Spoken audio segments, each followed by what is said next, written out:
Vena Melinda tidak mau berdamai, Ferry Irawan menangis di penjara. Ferry Irawan, tersangka kekerasan rumah tangga, KDRT, yang dilaporkan Vena Melinda sang istri, sudah 2 pekan mendekam di tahanan Polda Jatim. Selama mendekam di tahanan, Ferry Irawan merasa tertekan.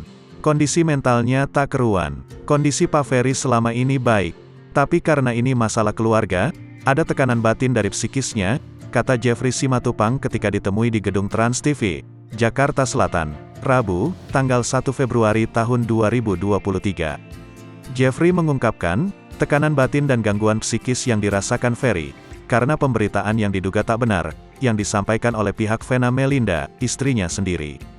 Melihat itu semua, dia, Ferry, sering nangislah. Dia merasa terpukul dan sedih, ucapnya. Rasa sedih dan psikisnya semakin terganggu ketika Ferry mengetahui Vena tidak mau berdamai dan mengakhiri proses hukum di Polda Jawa Timur. Karena tak ada lagi pintu damai, Jeffrey memastikan kalau Ferry akan menyelesaikan masalahnya dengan Vena di pengadilan. Ferry akan kooperatif. Dia siap menjalani proses hukum ini sampai pengadilan, ungkapnya.